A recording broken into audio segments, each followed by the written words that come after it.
اس نے میری کلائی پکڑی، میری تو گویا جان نکلی تھی۔ کیا ہوا سردارنی جی، کہاں جا رہی ہیں؟ وہ مسکرا رہا تھا لیکن میرے حواس اڑنے لگے تھے۔ میرا ہاتھ چھوڑیں۔ میرے حلق سے آواز نہیں نکل رہی تھی، میرا رخ ابھی بھی دوسری طرف تھا۔ ایسے کیسے چھوڑ دوں؟ مجھے تو پتہ ہی نہیں تھا کہ میری ایک بیوی بھی ہے، اور وہ بھی اتنی خوبصورت، اتنی معصوم، جسے یہ تک نہیں پتا کہ اس کا شوہر سردار تابش دیکھنے میں کیسا ہے۔ یہ کہتے ہوئے اس نے میری کلائی اپنی جانب ذرا سی کھینچی۔ میں بے ساختہ اس کے قریب ہوئی تھی، وہ میری ہی طرف دیکھ رہا تھا۔ اچھے سے دیکھ لیں مجھے سردارنی جی، کیونکہ مستقبل میں دوسروں کو میری دھمکیاں دینے کا موقع ملے تو آپ کو پتہ تو ہو کہ آپ کے سردار صحیح دیکھنے میں کیسے ہیں۔ مسکراتے ہوئے وہ بولا، اور میری جان نکل رہی تھی۔ خدا کے لیے میرا ہاتھ چھوڑیں جی۔ میں بری طرح سے گھبرا گئی۔ اس نے میری کلائی چھوڑ دی۔ میں تیزی سے وہاں سے باہر نکلی۔ میرا دل بڑی زور زور سے دھڑک رہا تھا۔ میں بھاگنے کے انداز میں حویلی سے باہر نکلی تھی، تبھی سامنے سے آتے ہوئے سرمد کو دیکھ کے میں اس کے پاس آ گئی۔ مجھے یوں بدحواس دیکھ کے سرمد کہنے لگا، تمہیں کیا ہوا ہے؟ میں نے کہا کچھ نہیں، جلدی چلو یہاں سے۔ میں نے اس کا ہاتھ پکڑ لیا۔ پتہ نہیں کیوں مجھے بہت گھبراہٹ ہو رہی تھی۔ میرا دل چاہ رہا تھا میں پھوٹ پھوٹ کے رونا شروع کر دوں۔ نہ میں نے کھانا کھایا، نہ کھانا لے کے آئی، حالانکہ باورچی خانے میں کھڑی ملازمہ کہہ رہی تھی کہ بڑی سردارنی جی نے کہا ہے کھانا لے کے جانا، پر مجھے ہوش ہی کہاں تھا کسی چیز کا۔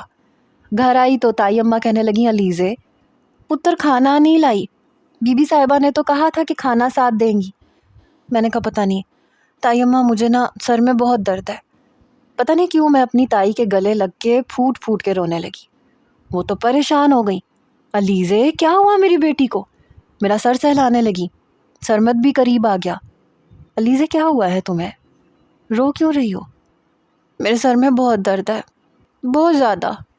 مجھے اور کوئی بہانہ نہیں سوجھ رہا تھا۔ تائی اماں کہنے لگیں، سرمد جا وہ لیپ لے کے آ، میں علیزے کے سر پہ لگا کے باندھ دیتی ہوں، ابھی چند منٹوں میں سر درد غائب ہو جائے گا۔ سرمد لیپ لے کے آ گیا۔ اشرف کہنے لگا، بھابھی چائے بنا دوں؟ تائی اماں کہنے لگی، لو پوچھنے کی کیا بات ہے، جا بنا کے دے چائے، اور ہاں تھوڑا سا ادرک ڈال دینا، پتہ نہیں کیا ہو گیا میری بچی کو۔ سرمد کہنے لگا، مجھے تو لگتا ہے اسے کسی کی نظر لگ گئی ہے، جب میں اسے لینے گیا تھا تو یہ بڑی ڈری ڈری سی لگ رہی تھی، لیکن میں روئے جا رہی تھی۔ تائی اماں نے میرے سر پہ لیپ لگایا، پٹی باندھی، کہنے لگیں، دیکھ 2 منٹ میں تیرا درد کیسے ختم ہو جائے گا۔ اشرف میرے لیے چائے بنا کے لے آیا۔ کتنا سکون تھا میری زندگی میں، سب مجھ سے محبت کرتے تھے، لیکن کچھ دیر پہلے میرا سارا سکون غارت ہو کے رہ گیا تھا۔ میرے سر میں درد تھا ہی نہیں تو آرام کیا آتا؟ بات تو کچھ اور تھی، تکلیف تو کوئی اور تھی۔ چائے پینے کے بعد میں سو چکی تھی۔ صبح اٹھی تو رات والی بات کو میں نے نظر انداز کرنے کی کوشش کی۔ ناشتہ بنایا، پھر کھانے کی تیاری کرنے لگی، تبھی نوشین آ گئی۔ چل جلدی کر علیزے، پانی بھرنے جانا ہے۔ تائی اماں کہنے لگی، ہاں جا، اور دیکھ سہیلیوں کے ساتھ باغ میں جھولے لینے نہ چلی جانا۔ میں نے کہا نہیں جاتی۔ میں اپنی سہیلیوں کے ساتھ کنویں پہ پہنچی۔ پتہ نہیں دل کیوں زور زور سے دھڑک رہا تھا، ایک عجیب سا خوف تھا کہ کہیں وہ یہاں نہ آ جائے، لیکن کہتے ہیں نا جس چیز کا خوف سر پہ سوار ہو وہ کام ہو کے رہتا ہے۔ اس کی گاڑی ایک دوسری گاڑی کے آگے دھواں اڑاتی ہوئی جا رہی تھی۔ میں جلدی سے اپنی باقی سہیلیوں کے پیچھے چھپ گئی، لیکن اس کی گاڑی رکی، اور مجھے لگا میرا دل سینے کے اندر تھم گیا ہو۔ اپنے گارڈ سے کہنے لگا، تم لوگ یہیں رکو، میں آتا ہوں۔ پھر کنویں کے پاس آ گیا۔ میں نوشین کے پیچھے ہی تھی، تھوڑا جھک کے کھڑی ہوئی تھی تاکہ وہ مجھے دیکھ نہ لے، لیکن پتہ نہیں چیل کی نظر تھی اس کی۔ کہنے لگا، سردارنی جی مجھ سے چھپنے کی کوشش کیوں کر رہی ہیں؟ سامنے آ کے بات کیجیے۔ یہ سن کے ساری سہیلیاں مجھے دیکھنے لگیں۔ نوشین بھی پیچھے ہٹ گئی، اور وہ مسکراتا ہوا میرے سامنے آ کے کھڑا ہو گیا۔ کیا بات ہے، اب کس بات کا ڈر ہے آپ کو؟ میں نے کہا، دیکھیں مجھ سے تمیز سے بات کریں، آپ یہ جان چکے ہیں کہ میں نے جھوٹ بولا تھا۔ تو وہ ہنسنے لگا۔ آپ کو کیا خبر کہ آپ کے جھوٹ نے میرے اندر کون کون سی ہلچل مچا دی ہے۔ خیر، میں آپ سے آپ کا نام پوچھنے آیا ہوں۔ نام کیا ہے آپ کا، کہاں رہتی ہیں؟ میں نے کہا، میں کیوں بتاؤں، آپ کو کیا لینا دینا اس بات سے؟ کہنے لگا، لو بھائی سارا لینا دینا ہے آپ سے. میں چاہتا ہوں کہ اپنی سردارنی کو آفیشیل طور پہ اپنا لوں. میں نے اماں سائیں سے تو بات بھی کر لی ہے. کچھ ناراض ہیں لیکن میں منا لوں گا. نام کیا ہے آپ کا؟ نوشین حیرت سے میری طرف دیکھ رہی تھی اور باقی سہیلیاں بھی. میں نے کہا اس کی ضرورت نہیں ہے، میں پہلے سے شادی شدہ ہوں. یہ سن کے بھی وہ ہنسنے لگا. ہاں ہاں جانتا ہوں. مجھے حیرت ہوئی، جب وہ یہ جانتا تھا تو ہنس کیوں رہا تھا؟ کہنے لگا غائبانہ طور پہ تمہیں میری بیوی بننے کا شوق ہے، یہ میں جانتا ہوں، لیکن اس طرح میرا کوئی فائدہ نہیں ہوگا. اس کے لیے باقاعدہ طور پہ نکاح تو کرنا پڑے گا. میں نے کہا میں مذاق نہیں کر رہی ہوں، میرا نکاح اپنے کزن سے ہو چکا ہے، میں سرمد کی بیوی ہوں. میری بات پہ اس کے چہرے کا رنگ متغیر ہوا، اس کے ماتھے پہ بل پڑے.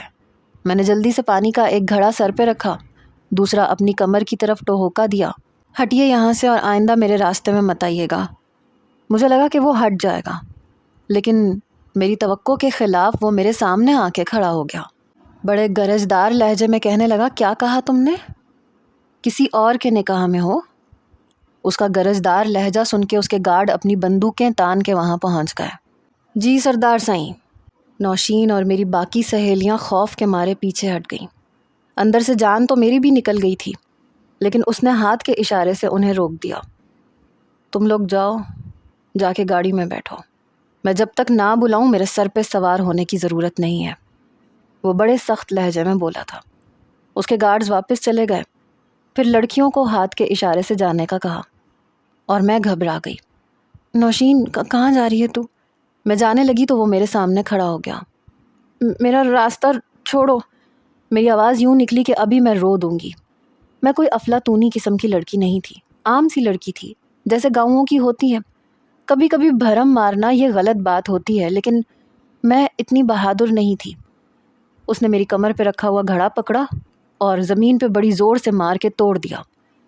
تم نے مجھے مذاق سمجھا تھا؟ کیا سوچ کے میرے ساتھ تم نے ایسا مذاق کیا جب تم کسی اور کی تھی؟ میں بری طرح سے ڈر گئی. دوسرا گھڑا میں نے کنویں کے پاس رکھ دیا. اس کی آنکھوں میں تو جیسے کوئی قہر تھا. بولتی کیوں نہیں؟ میں نے کہا میں ڈر گئی تھی. اس وقت سمجھ میں نہیں آ رہا تھا، میں اکیلی تھی، اس لیے مجھے لگا کہ یہ کہوں گی تو کوئی میرے ساتھ بدتمیزی نہیں کرے گا. مجھے آپ کے بارے میں کچھ نہیں پتا تھا. خدا کے لیے میرا پیچھا چھوڑ دیں. میری آنکھوں سے ٹپ ٹپ آنسو بہہ رہے تھے. وہ ایک ایک قدم میری طرف بڑھا رہا تھا اور میں 3 قدم پیچھے ہٹ رہی تھی. بہت مشکل ہے لڑکی، اب تو بہت مشکل ہے. صرف نکاح ہوا ہے نا تمہارا؟ رخصتی تو نہیں ہوئی؟ میں نے کہا میرا شوہر تمہیں چھوڑے گا نہیں اور میں کبھی بھی تم سے شادی نہیں کروں گی. ہٹو میرے راستے سے. وہ کہنے لگا، تابش نے آج تک کبھی پیچھے ہٹنا نہیں سیکھا. 1 ہفتے کے اندر اندر میں تمہیں اپنی حویلی لے کے جاؤں گا، وہ بھی تم سے نکاح کر کے. دیکھتا ہوں تمہارا شوہر میرا کیا بگاڑ لے گا. میں نے کہا میں تم سے کبھی شادی نہیں کروں گی، میں کبھی اپنے سرمد کو نہیں چھوڑوں گی، میری بھی بات یاد رکھنا. یہ کہہ کے میں وہاں سے گھر آ گئی. میری تائی اماں ایک گھڑا دیکھ کے کہنے لگیں، دوسرا کہاں ہے؟ میں نے کہا ٹوٹ گیا مجھ سے. پتہ نہیں کیوں اندر ہی اندر میں ڈر رہی تھی. سوچ رہی تھی کہ ساری بات سرمد کو بتا دوں. شام کو جب وہ کھیتوں سے واپس آیا تو اسے کھانا دینے کے بعد میں نے کہا، ذرا چھت پہ آؤ، مجھے تم سے بات کرنی ہے. کہنے لگا، خیریت تو ہے، جو بات کرنی ہے یہیں کر لو. آج تک تم نے کبھی بھی مجھ سے اپنی بات کرنے کے لیے نہ اکیلے کمرے میں بلایا ہے نہ چھت پہ. کیا بات ہے؟ اور یہ سچ تھا. ہم دونوں آپس میں یوں ہی رہتے تھے جیسے بچپن سے رہتے آ رہے تھے. کبھی اکیلے ہونے کا فائدہ اٹھانے کی کوشش نہیں کی تھی. میں نے کہا مجھے تم سے جو بات کرنی ہے وہ اکیلے میں کرنی ہے. وہ شوق ہونے لگا. کیا میرے بغیر اب تمہارا گزارا نہیں ہے؟ بتا دو. ایک ہی گھر کی تو بات ہے، اماں سے کہہ دیتا ہوں، سالوں کی رخصتی مہینوں میں ہو جائے گی. میں نے کہا سرمد تمہارا مذاق ختم ہو گیا تو خدا کے لیے میرے ساتھ چلو. میں نے اس کا ہاتھ پکڑا اور اسے اوپر لے گئی. پھر میں نے اسے ساری بات بتا دی. میری بات سن کے وہ کچھ پریشان سا ہو گیا. تم نے مجھے پہلے کیوں نہیں بتایا علیزے؟ وہ کوئی عام انسان نہیں ہے جس کا میں منہ توڑ دوں یا میں لڑ لوں اس کے ساتھ. میں نے کہا مجھے سمجھ میں نہیں آ رہی سرمد، مجھے بہت ڈر لگ رہا ہے. اس نے میرے ہاتھ پکڑے. کہنے لگا پریشان نہ ہو، میں ہوں نا، بس آج کے بعد تم باہر نہیں جاؤ گی. میں اشرف سے کہوں گا پانی بھر کے وہ لایا کرے گا. اماں سے بھی کہہ دوں گا کہ ہماری رخصتی 1 مہینے کے اندر کرتے ہیں. اصل میں انہیں اس چیز کا شوق تھا کہ میری شادی دھوم دھام سے ہو، اسی لیے پیسے جمع کر رہی تھیں. لیکن اب میں زیادہ دیر نہیں لگا سکتا. پھر مجھ سے کہنے لگا کہ اماں اور ابا سے اس بات کا ذکر نہ کرنا، میں خود سنبھال لوں گا. سرمد سے بات کر کے مجھے لگا کہ شاید وہ سارے مسئلے حل کر لے گا. میں نے باہر جانا چھوڑ دیا. لیکن صرف 6-7 دن ہی گزرے تھے جب میرے تایا ابا گھر پہ آئے. بہت گھبرائے ہوئے تھے. کہنے لگے اشرف کا نمبردار کے بیٹے سے جھگڑا ہو گیا. میں تو گھر آ گیا ہوں، لیکن سرمد گیا ہے صلح کروانے کے لیے.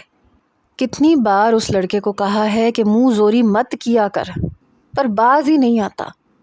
تائی اماں کہنے لگی سرمد کا مزاج ٹھنڈا ہے، معاملہ سنبھال لے گا. سرمد کے ابا تم پریشان نہ ہو. لیکن کچھ ہی دیر کے بعد چند سرمد کے دوست گھر پہ آئے. دروازہ ہمارا کھلا ہی رہتا تھا. اندر داخل ہوئے تو میں نے دوپٹہ سر پہ لیا، لیکن وہ بہت بدحواس تھے. کہنے لگے چچا غضب ہو گیا، سرمد نے نمبردار کے بیٹے کو مار ڈالا. یہ سن کے میرے تایا کے تو ہوش اڑے تھے اور میرا دل سینے میں ہی تھم گیا تھا. تائی اماں کہنے لگی ایسا کیسے ہو سکتا ہے؟ تایا ابا ان لڑکوں کے ساتھ چلے گئے. میں اور تائی اماں بے حد پریشان تھے.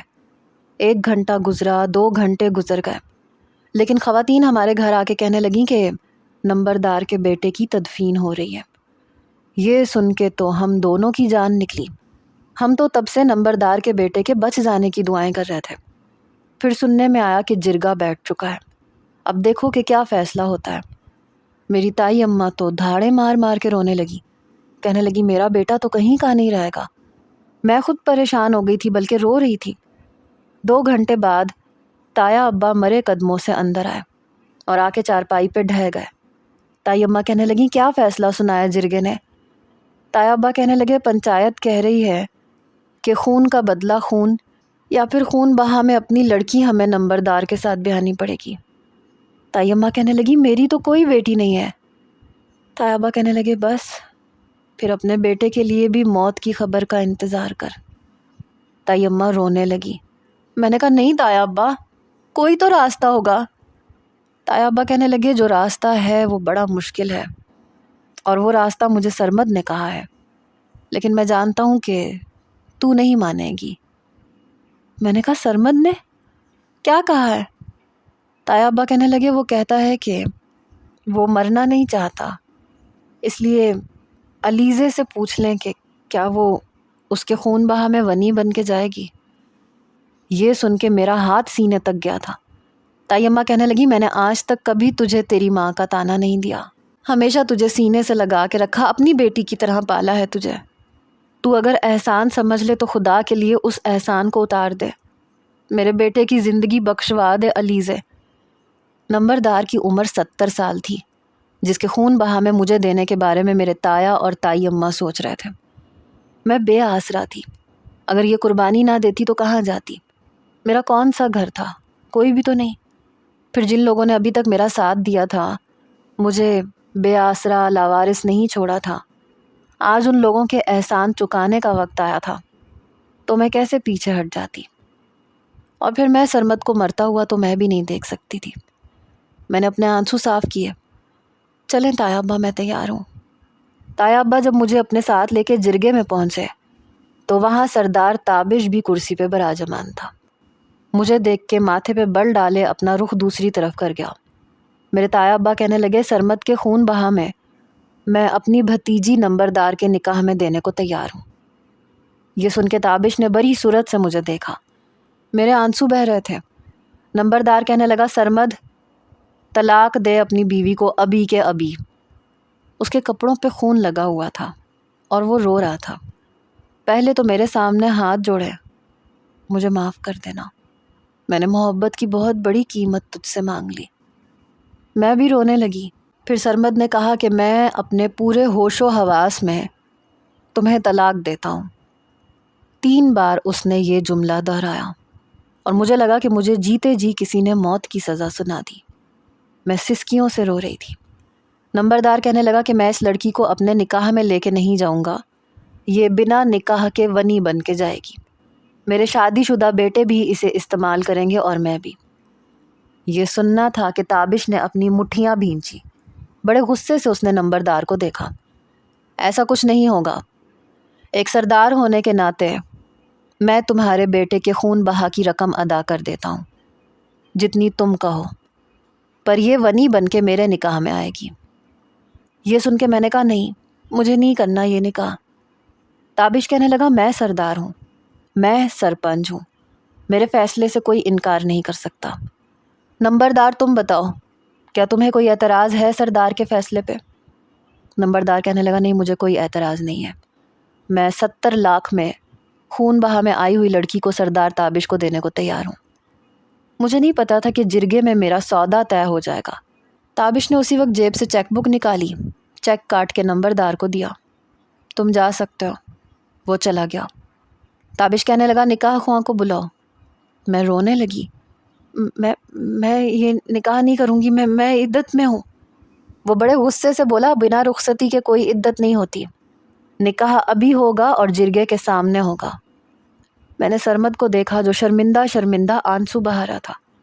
میں نے اس سے کہا کہ مجھے بچا لو، مجھے نہیں کرنا اس شخص کے ساتھ نکاح، لیکن وہ بھی جا چکا تھا۔ تایا ابا بھی چلے گئے۔ میرا نکاح ہوا اور سردار تابش نے میری کلائی کو بہت زور سے پکڑا۔ چھوڑو مجھے نہیں جانا تمہارے ساتھ، لیکن وہ مجھے اپنی جیپ کی فرنٹ سیٹ پہ بٹھا چکا تھا۔ پھر جو بات اس نے کہی وہ میرے ہوش اڑانے کے لیے کافی تھی۔ کہنے لگا میں نے تم سے کہا تھا نا، 1 ہفتے میں تمہیں اپنی حویلی میں لے جاؤں گا، اور وہ بھی بیوی بنا کے، اور وہ تمہارا وہ شوہر جس پہ تم اتنا اکڑ رہی تھی وہ تمہارے کسی کام نہیں آئے گا۔ میں نے کہا اس کا مطلب ہے تم نے اپنا مطلب نکالنے کے لیے اتنا بڑا اور گھٹیا کھیل رچایا؟ کہنے لگا نہیں، یہ کھیل قسمت نے رچایا ہے، میں نے تو تمہیں بچایا ہے۔ تمہارا وہ شوہر جس پہ تمہیں بڑا مان تھا، اپنی زندگی کے عوض تمہارا سودا کرنے کے لیے اس نے 1 منٹ نہیں لگایا۔ میں نے کہا خبردار جو تم نے سرمد کے بارے میں کچھ بھی کہا تو میں سارا کھیل سمجھ چکی تھی۔ تم نے میرے شوہر کو جان بوجھ کے پھنسایا ہے، اپنے مقصد کے لیے نمبردار کے بیٹے کو مروا دیا اور اسے پیسے دے دیے تاکہ صرف اس لیے کہ مجھے طلاق ہو جائے اور تم مجھ سے نکاح کر لو۔ کہنے لگا زبان کو لگام دو، ضروری نہیں ہے کہ میں تمہاری ہر قسم کی باتیں اور بدتمیزیاں برداشت کروں۔ اس کی جیپ حویلی کے باہر کھڑی تھی۔ اس نے ہارن پہ ہارن بجایا۔ چوکیدار نے دروازہ کھولا اور اس نے اپنی جیپ پورچ میں جا کے کھڑی کر دی۔ پھر مجھے کہنے لگا نیچے اترو۔ میں نے کہا میں نہیں اتروں گی، میں مر جاؤں گی سردار تابش، لیکن میں تمہاری غلامی نہیں کروں گی۔ اس نے میری کلائی پکڑی اور مجھے جیپ سے باہر نکالا اور زبردستی حویلی کے اندر لے گیا، جہاں بڑی سردارنی لاؤنج کے صوفے پہ بیٹھی اپنی ملازمین کو کام بتا رہی تھی۔ سردار تابش کو اور اس کے ہاتھ میں میری کلائی کو دیکھ کے وہ کھڑی ہو گئی۔ تابش، یہ ہاجرہ کی بیٹی تمہارے ساتھ کیوں آئی ہے؟ کہنے لگا میں نے اس سے نکاح کیا ہے۔ یہ سن کے بڑی سردارنی کے ماتھے پہ بل پڑے۔ تمہارا دماغ تو درست ہے، میں نے کہا تھا نا کہ ہم تمہاری شادی کسی کمی کمین سے نہیں کر سکتے۔ ہمارے ہاں اونچی ذات پات کو دیکھ کے سرداروں کی شادیاں کی جاتی ہیں۔ کہنے لگا امی میں آپ سے بعد میں بات کروں گا۔ پھر ایک ملازمہ سے کہنے لگا اسے میرے کمرے میں لے کے جاؤ، لیکن بڑی سردارنی کہنے لگی خبردار، یہ تمہارے کمرے میں نہیں جائے گی۔ اے لڑکی، شرم نہیں آئی تجھے؟ کسی اور کے نکاح میں ہوتے ہوئے تم میرے بیٹے کے ساتھ کیسے نکاح کر سکتی ہو؟ میں نے اپنی کلائی تابش کے ہاتھ سے چھڑوائی اور بڑی سردارنی کے سامنے آ کے ہاتھ جوڑنے لگی۔ ان سے کہیے یہ مجھے چھوڑ دیں، آپ کے بیٹے نے میرے ساتھ اچھا نہیں کیا ہے، میں اپنے شوہر کے ساتھ خوش تھی، لیکن یہ صرف اپنی ہوس پوری کرنے کے لیے میرے شوہر پہ قتل کا الزام لے کے مجھے طلاق دلوا کے نکاح کر کے لے آیا ہے۔ یہ کہنا تھا کہ وہ دھاڑ کے بولا اپنی زبان کو لگام دو، مجھے ہوس پوری کرنی ہوتی تو میں کب کی کر چکا ہوتا۔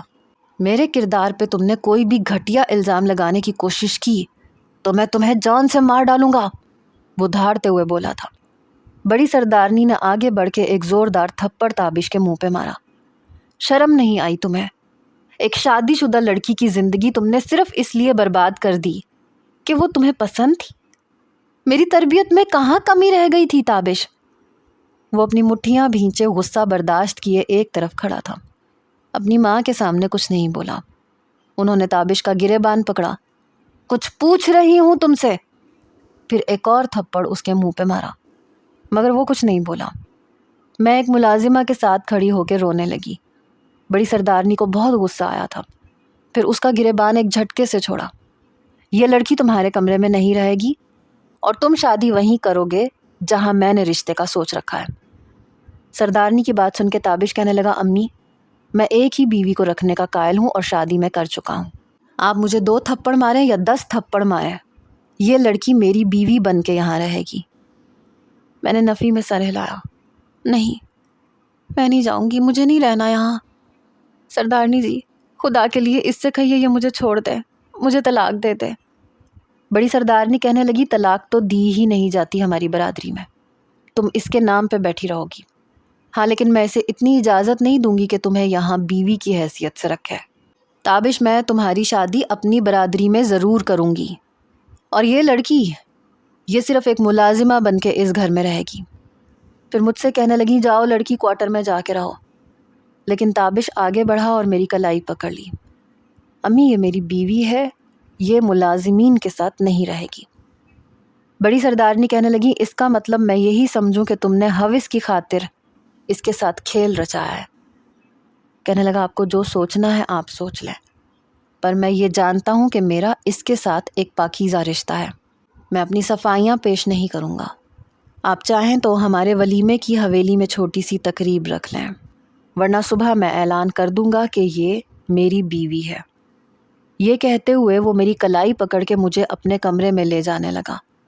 چھوڑو میرا ہاتھ، سردارنی جی مجھے بچائیں۔ لیکن اس بار وہ کچھ بھی نہیں بولی۔ وہ مجھے اپنے کمرے میں لے جا کے بیڈ پہ پھینک چکا تھا۔ تماشا مت بناؤ، میرے فیصلے کے آگے میری ماں بھی کھڑی نہیں ہو سکتی۔ یہ کہہ کے وہ کمرے کا دروازہ بند کر چکا تھا۔ میری تو جان ہتھیلی پہ آئی، میں کھڑی ہو گئی، دروازہ کھولو۔ جیسی میں دروازے کے پاس جانے لگی، اس نے میرا بازو پکڑ کے مجھے اپنے مقابل کھڑا کیا۔ کھا نہیں جاؤں گا تمہیں۔ پھر مجھے لے جا کے بیڈ پہ بٹھا دیا۔ کچھ دیر مجھے بڑے غصے سے گہرے گہرے سانس لے کے دیکھتا رہا۔ میں بار بار اپنے رخسار پہ بہنے والے آنسو صاف کر رہی تھی۔ میں نہانے جا رہا ہوں، اگر تم کمرے سے باہر نکلیں یا ایک بھی قدم تم نے کمرے سے میری اجازت کے بغیر باہر نکالا تو یاد رکھنا بہت برا پیش آؤں گا تمہارے ساتھ۔ یہ کہہ کے الماری سے اپنے کپڑے نکال کے وہ واش روم میں چلا گیا، اور میں پھوٹ پھوٹ کے رو رہی تھی، لیکن پھر بھی میری اتنی ہمت نہیں ہوئی کہ کمرے سے ایک قدم بھی باہر نکالتی۔ آدھے گھنٹے کے بعد وہ واش روم سے نکلا، اپنے گیلے بال تولیے سے صاف کر رہا تھا۔ پھر صوفے پہ بیٹھ گیا، تولیہ ایک طرف پھینکا۔ آج تک میری ماں نے مجھے کبھی تھپڑ نہیں مارا، اور نہ ہی میں نے کھایا۔ تمہاری خاطر کھانا پڑا۔ تمہارے ہر سوال کا جواب میں اپنی ماں کے سامنے دے سکتا تھا، صرف اس لیے چپ رہا کہ تم میری عزت ہو۔ دوبارہ اپنی زبان سے ہوس جیسا غلیظ لفظ نکالا تو یاد رکھنا میں تمہیں بتا دوں گا کہ ہوس ہوتی کیا ہے۔ اصل حقیقت کا تمہیں کچھ پتہ ہی نہیں ہے، اور اس وقت جتنا تمہارا دماغ خراب ہے تم میری بات نہ سنو گی نہ سمجھو گی۔ جو خناس تمہارے دماغ میں بھرا ہوا ہے وہ میں نے ٹھیکہ نہیں لے رکھا کہ میں وضاحتیں دے کے اسے صاف کرنے کی کوشش کروں، لیکن اگر تم نے امی کے سامنے کوئی بھی فالتو بات کرنے کی کوشش کی تو یاد رکھنا علیزے کہ رہنا تم نے میرے ساتھ ہی ہے اور اسی کمرے میں ہی ہے۔ تم وہ کہو گی جو میں چاہوں گا۔ کوئی ضرورت نہیں ہے یہ بتانے کی کہ میں نے نمبردار کو پیسے دیے ہیں، اور کوئی ضرورت نہیں ہے یہ بتانے کی کہ تم ونی ہوئی تھی۔ جرگے میں ہوئی کوئی بھی بات تم امی سے نہیں کہو گی۔ یہ کہہ کے وہ کمرے سے باہر چلا گیا۔ 3 گھنٹے گزر گئے تھے، رو رو کے میرا حلق خشک ہو گیا تھا۔ 3 گھنٹے کے بعد وہ کمرے میں آیا۔ اس کے پیچھے ایک ملازمہ کھانے کی ٹرالی لے کے آئی، میرے سامنے رکھ کے چلی گئی۔ دروازہ تابش نے بند کیا، جگ میں سے ایک گلاس پانی ڈال کے میری طرف بڑھایا۔ لو پانی پیو اور کھانا کھاؤ۔ مجھے نہیں پینا، مجھے کچھ نہیں کھانا۔ اس نے پھر ایک گہری سانس لی اور بیڈ پہ میرے برابر میں کچھ فاصلہ رکھ کے بیٹھ گیا۔ ضد مت کرو، مجھے ضدی لوگ بالکل بھی اچھے نہیں لگتے۔ کچھ کھاؤ پیو، چند دنوں میں جب تمہارا غصہ ٹھنڈا ہو جائے گا پھر میں تمہیں ساری بات بتاؤں گا۔ لو پانی پیو۔ اس نے پھر سے گلاس میری طرف بڑھایا۔ میں نے کہہ دیا نا مجھے کچھ نہیں کھانا نہ کچھ پینا ہے۔ میرا اونچا اور سرد لہجہ سن کے کہنے لگا دیکھو تم مجھے مجبور نہ کرو کہ میں تمہارے ساتھ زبردستی کروں، پکڑو گلاس اور پانی پیو۔ اس بار وہ سختی سے بولا تھا۔ میں نے ٹھنڈے گلاس کا پانی پکڑا اور اس کے منہ پہ پھینک دیا اور گلاس زور سے زمین پہ پٹخ کے توڑ دیا۔ وہ مجھے حیرت اور تعجب سے دیکھ رہا تھا۔ ٹھنڈا پانی اس کے کپڑوں پہ اور اس کے منہ پہ گر گیا تھا۔ کانچ کا گلاس فرش پہ ٹوٹ کے کرچی کرچی ہو چکا تھا۔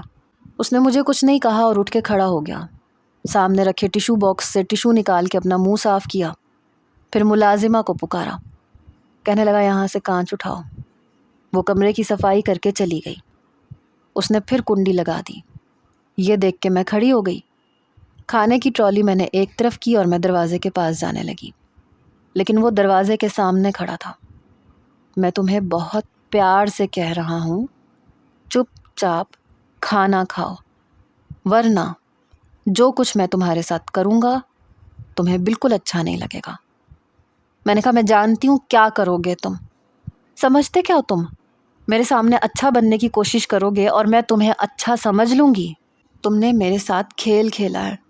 تم نے خود کہا تھا کہ مجھے 8 دن کے اندر حویلی میں اپنی بیوی بنا کے لے کے آؤ گے، اور میرا شوہر میرا کچھ بھی نہیں کر سکے گا۔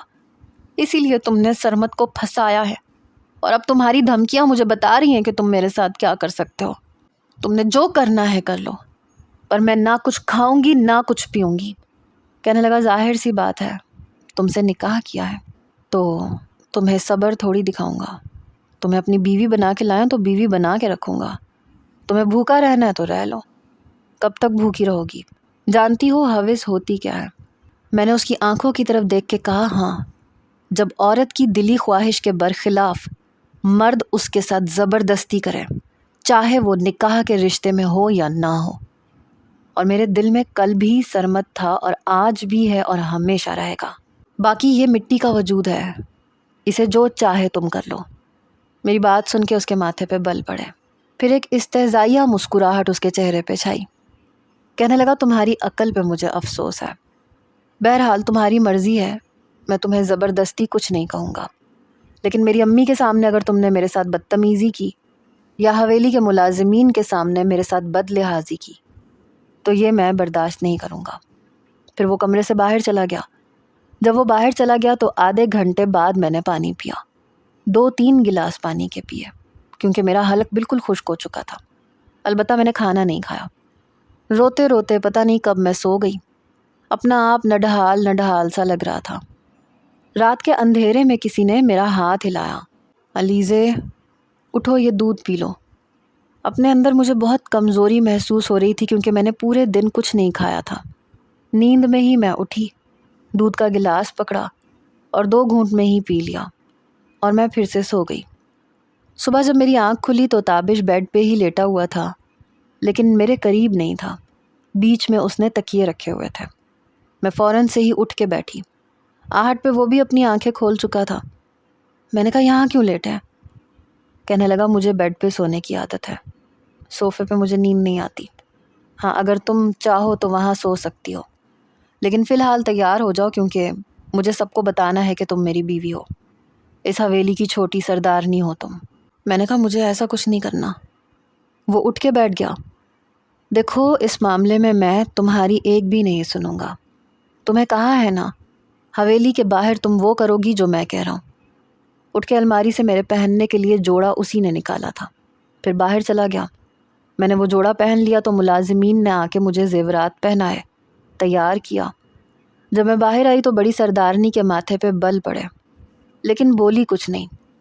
تابش نے میری کلائی پکڑی، اپنی والدہ کو بھی پکڑا اور حویلی کے باہر لے آیا، جہاں تقریباً پورا گاؤں موجود تھا سوائے تایا ابا کی فیملی کے۔ کہنے لگا یہ ہے آپ لوگوں کی چھوٹی سردارنی، یہ میری بیوی ہے، اور اس کی عزت اور احترام میں کوئی بھی کمی نہیں آنی چاہیے۔ رات کو ہمارے ولیمے کا فنکشن ہے، میری خواہش ہے کہ آپ سب لوگ شامل ہوں۔ مجھے بہت قیمتی لباس پہنایا گیا، تیار کیا گیا، ولیمے کا فنکشن بھی ہو گیا، لیکن جیسے ہی میں کمرے میں آئی میں اپنے کپڑے تبدیل کر چکی تھی۔ تابش کمرے میں آیا تو بیڈ پہ لیٹ کے آنکھیں بند کر چکا تھا۔ میں تکیہ اٹھا کے صوفے پہ لیٹ گئی۔ وقت یوں ہی گزرنے لگا۔ میں یہ نہیں کہہ سکتی کہ وہ ظالم تھا یا برا تھا، لیکن جو کچھ بھی اس نے میرے ساتھ کیا تھا وہ اچھا نہیں تھا۔ باقی سب کے ساتھ وہ اچھا تھا۔ 15 دن نہیں گزرے تھے جب بڑی سردارنی جی نے حویلی کی چابیاں میرے حوالے کر دیں۔ کہنے لگیں کہ تابش کی وجہ سے میں بے بس اور مجبور ہو گئی ہوں۔ جب تم اس گھر کی بہو بن ہی چکی ہو تو یہ ذمہ داری بھی تمہاری ہے۔ میں نے چپ چاپ وہ چابیاں رکھ لیں۔ ملازمین سے کام کروانا میری ذمہ داری ہو چکا تھا۔ بہت سے لوگوں کے مسئلے مسائل بھی میں سننے لگی۔ ایک بار نوشین آئی تو میرا دل بے قرار سا ہو گیا۔ میں اسے کمرے میں لے گئی۔ میں نے کہا سرمد کیسا ہے؟ کہنے لگی ٹھیک ہے۔ نظریں چرا رہی تھی۔ کہنے لگی اب تو سردارنی ہو گئی ہے، بہتر ہے کہ اسے بھول جا۔ میں نے کہا میں مجبوری میں ہوئی ہوں، میں جانتی ہوں وہ مجھ سے بہت محبت کرتا ہے، یہ سارا کھیل اس سردار کے بچے کا کھیلا ہوا ہے۔ نوشین کہنے لگی کیا مطلب ہے؟ میں نے ساری بات اسے بتائی۔ کہنے لگی ایسا کچھ نہیں ہے، کیونکہ جرگے میں میرے ابا بھی تھے اور اس وقت بھی تھے جب سرمد کی لڑائی نمبردار کے بیٹے سے ہوئی تھی۔ تجھے نہیں پتا، اشرف نے نمبردار کی بیٹی کو چھیڑا تھا اور اس نے بھائی کو شکایت لگا دی۔ وہ اشرف کو مار رہا تھا جب سرمد وہاں پہنچا۔ اس کے ہاتھ میں گندم کی ڈنڈیاں توڑنے والا آرا تھا۔ بحث اتنی بڑی کہ اس نے اسی آرے سے نمبردار کے بیٹے پہ وار کرنا شروع کر دیے، اور سردار کو تو اس بات کا علم بھی نہیں تھا۔ انہیں تو یہ تک نہیں پتا تھا کہ سرمد تمہارا شوہر ہے۔ ہو سکتا ہے غصے میں انہوں نے تمہیں دھمکی دی ہو، ورنہ انہیں لڑکیوں کی کوئی کمی تھوڑی ہے، کسی سے بھی شادی کر لیتے۔ ان کی برادری کی لڑکیاں تو ان سے شادی کرنے کے لیے مرتی ہیں، اور پھر وہ باہر سے پڑھ کے آیا ہے، ایسی گھٹیا عادت کا مالک نہیں ہے وہ۔ کئی بار ان کی گاڑی ہمارے پاس سے بھی گزرتی تھی، لیکن کبھی انہوں نے کسی لڑکی کو نظر اٹھا کے نہیں دیکھا۔ اور پھر سردارنی جی کی عادت سے تو تم بھی واقف ہو، بڑی اچھی تربیت دی ہے انہوں نے اپنے بیٹے کو۔ اور ابا نے مجھے بتایا تھا، جرگے میں جا کے جب پنچایت اکٹھی ہوئی تو تابش سردار نے یہی کہا تھا کہ خون کا بدلہ خون ہی ہوگا، یا تو اشرف کا یا پھر سرمد کا۔ اور سرمد نے 1 منٹ نہیں لگایا، اس نے تمہارا نام لے لیا کہ وہ خون بہا میں اپنی منکوہا دینے کو تیار ہے، پر وہ مرنا نہیں چاہتا۔ اور جانتی ہو نمبردار نے کیا کہا؟ ابا بتا رہے تھے کہ اس وقت تو بھی وہاں پہ کھڑی تھی۔ نمبردار تجھے بنا نکاح کے لے جانا چاہتا تھا، اس کے شادی شدہ بیٹے اور وہ خود بھی جیسے چاہتے تجھے استعمال کرتے، اور نمبردار کی بیوی اور بہویں تجھے کوسنے دیتی، تجھے مارتی پیٹتی، اور جس کی خاطر تو قربانی دے رہی تھی، تجھے یقین نہیں آئے گا، 2 دن پہلے نکاح کر لیا ہے اس نے، گھر بسا چکا ہے وہ اپنا۔ اس نے تو 4 مہینے بھی نہ گزارے۔ مجھے تو اپنے کانوں پہ یقین نہیں آ رہا تھا، میری آنکھوں سے آنسو بہنے لگے۔ البتہ تیری تائی اور تایا ضرور تجھے یاد کرتے ہیں، لیکن سرمد، اگر اسے تیری پرواہ ہوتی تو اپنی غیرت کی خاطر جان دے دیتا، غیرت کا سودا نہ کرتا۔ یہ کہہ کے وہ چلی گئی اور میں کافی دیر تک روتی رہی۔ شام کو تابش نے ہی کمرے کا دروازہ کھولا۔ اسے دیکھ کے میں نے اپنے آنسو صاف کیے۔ اس نے گہری سانس لی۔ لگ رہا تھا کہ میرا رونا اسے پسند نہیں ہے، لیکن بڑی خاموشی سے اس نے اپنا بٹوا اور باقی چیزیں دراز میں رکھی، الماری میں سے کپڑے نکالے۔ جب وہ نہا کے آیا تو بیڈ پہ لیٹ گیا۔ میرے سر میں بہت درد ہے، کسی ملازمہ سے کہو مجھے چائے بنا دے۔ میں اس کے پاس آ گئی۔ اٹھ کے بیٹھیے، مجھے آپ سے کچھ پوچھنا ہے۔ میری طبیعت ٹھیک نہیں ہے، سر میں درد ہے، شاید بخار بھی ہے، سن لوں گا تمہاری بکواس بھی، فی الحال میری طبیعت ٹھیک نہیں ہے۔ میں نے اس کی پیشانی کو چھو کے دیکھا تو اسے واقعی بخار تھا۔ میں خود چائے بنا دیتی ہوں۔ کہنے لگا جی نہیں، یہ زحمت کرنے کی ضرورت نہیں ہے، میں ملازمہ کے ہاتھ کی چائے پیوں گا۔ جب تمہارے دل میں نہیں ہوں میں تو میرے کسی کام کو بھی ہاتھ لگانے کی ضرورت نہیں ہے تمہیں۔ بڑے غصے میں تھا، لیکن چائے اس کے لیے میں نے ہی بنائی تھی۔ سائڈ ٹیبل پہ رکھ دی۔ اس نے دراز میں سے کچھ میڈیسن نکالی، وہ کھائی اور چائے پینے لگا۔ ایک بات پوچھوں آپ سے؟ بات میں نے ہی شروع کی، کیونکہ میرے اندر ایک ہی بات کی ہلچل مچی ہوئی تھی۔ نہیں، میں ابھی تمہاری کسی بھی بات کا جواب دینے کے موڈ میں بالکل بھی نہیں ہوں۔ میں صوفے سے اٹھ کے اس کے پاس آ گئی، اس کے سامنے بیڈ پہ بیٹھ گئی۔ لیکن مجھے پوچھنی ہے۔ اس نے گہری سانس لی لیکن کوئی جواب نہیں دیا۔ اگر میں آپ کی منکوحہ ہوتی اور آپ سے کسی کا قتل ہو جاتا تو آپ کیا کرتے؟ کیا آپ مجھے خون بہا میں دے دیتے؟ بڑے غصے سے اس نے خالی کپ سوسر کے اندر رکھا۔ میں اپنی جان دے دیتا۔ غیرت کا سودا ہمارے ہاں نہیں کیا جاتا علیزے بی بی۔ میں رونے لگی۔ تو پھر سرمد نے ایسے کیوں کیا؟ آپ کو پتہ اس نے شادی کر لی۔ کہنے لگا اب تم اس چیز کا الزام بھی مجھ پہ لگا دو کہ میں جا کے اس کا نکاح پڑھوا کے آیا ہوں۔ میں نے نفی میں سر ہلایا، نہیں مجھے پتہ اس نے خود ہی کی ہے۔ پھر اس نے گہری سانس لی۔ دیکھو تم مجھے اچھی لگتی تھی۔ جب میں نے امی سے تمہارا ذکر کیا تو انہوں نے صاف انکار کر دیا۔ وہی بات، ذات پات، اونچی ذات نیچی ذات، لیکن میری پھر بھی یہی ضد تھی کہ مجھے تم ہی سے شادی کرنی ہے۔ لیکن جب تم نے مجھے یہ بتایا کہ تمہارا نکاح ہو چکا ہے تو وقتی طور پہ مجھ سے برداشت نہیں ہوا تھا۔ میں نے تمہیں دھمکیاں ضرور دی تھیں، لیکن پھر جب گھر جا کے سوچا تو مجھے یہی لگا کہ میں ہی غلط ہوں۔ البتہ جو کچھ سرمد نے کیا، میرا ان چیزوں سے اور ان باتوں سے کوئی تعلق نہیں تھا۔ میں اتنا بھی خود غرض اور پتھر دل نہیں ہوں کہ ایک لڑکی کو حاصل کرنے کے لیے ایک جیتے جاگتے شخص کو مروا دوں۔ اور کون سا ایسا باپ ہوگا جو اپنے جیتے جاگتے بیٹے کا سودا 70 لاکھ میں کر لے؟ وہاں پہ جو کچھ بھی ہوا اس میں میرا کوئی ہاتھ نہیں تھا۔ ہاں لیکن نمبردار نے جب یہ کہا کہ وہ تمہیں بنا نکاح کے گھر میں رکھے گا تو مجھ سے برداشت نہیں ہوا۔ اس لیے میں نے یہ بات کہی تھی تاکہ تمہاری زندگی برباد نہ ہو، کیونکہ تمہارے منکوح نے تو تمہاری زندگی برباد کرنے میں کوئی کسر نہیں چھوڑی تھی۔ بہرحال تمہاری مرضی ہے، تم جو چاہے سوچو، مجھے برا سمجھو یا اچھا سمجھو، اور میری نیت کا میرے صرف رب کو ہی پتہ ہے۔ اب میرے سر میں درد ہے، میں آرام کرنا چاہتا ہوں، رات کا کھانا مجھے نہیں کھانا۔ تم چاہو تو کمرے سے باہر جا سکتی ہو۔ میں باہر آ گئی، اپنی ساس کو کھانا کھلایا، انہیں دوا دی۔ آہستہ آہستہ ان کے دل میں میری محبت بڑھنے لگی تھی۔ اب وہ مجھے کچھ نہیں کہتی تھی۔ رات کو جب میں کمرے میں آئی تو وہ ہائے ہائے کر رہا تھا۔ میں نے اس کے ماتھے پہ اپنے ہاتھ کی پشت رکھی تو بخار سے تپ رہا تھا۔ فوراً سے اس نے آنکھیں کھولی اور میرا ہاتھ پیچھے جھٹک دیا۔ جاؤ جا کے آرام کرو۔ میں نے کہا کیوں؟ میرے ہاتھ لگانے سے آپ کو کچھ ہوتا ہے؟ اس نے آنکھیں کھول کے میری طرف دیکھا۔ مجھے کچھ نہیں ہوتا، اپنی شکل گم کرو یہاں سے۔ پھر کروٹ بدل گیا۔ اس بار میں نے تکیہ نہیں اٹھایا اور نہ ہی صوفے پہ رکھا، بلکہ میں بیڈ پہ اس کے برابر لیٹ گئی، اسی کا کمبل کھینچ کے اپنے اوپر لے لیا۔ اس نے ایک نظر مجھے دیکھا۔ علیزے، مجھے سردی لگ رہی ہے، الماری میں سے اپنے لیے دوسرا کمفرٹر نکال لو۔ میں نے کہا کیوں؟ جب ایک ہی کمبل میں ہم دونوں کا گزارا ہو سکتا ہے تو پھر ایک ہی لے لیتے ہیں۔ میں تھوڑا قریب ہو جاتی ہوں اگر آپ کو اعتراض نہ ہو تو۔ اس نے بڑی حیرت سے مجھے دیکھا۔ اچھا تو یہ بات ہے۔ پھر میرے بازو پکڑ کے مجھے اپنے قریب کیا۔ تمہاری اس بات کا مطلب کیا سمجھوں میں؟ ابھی بھی اس کا ہاتھ تپ رہا تھا۔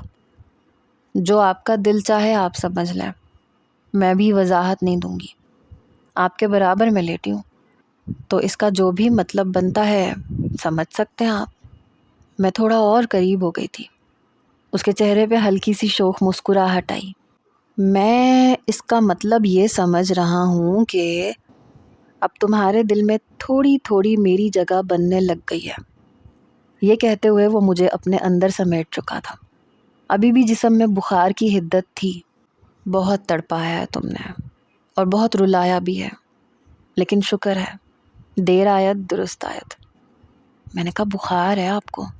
اس کی بڑھتی ہوئی جسارتیں دیکھ کے میں نے کہا تھا۔ کہنے لگا وہ بھی اتر جائے گا، لیکن مجھے اب یقین تو کر لینے دو کہ تم میرے قریب ہو۔ یہ کہہ کے وہ کبھی کبھی ہم جو سوچتے ہیں ویسا سچ نہیں ہوتا، سچ کچھ اور ہی ہوتا ہے۔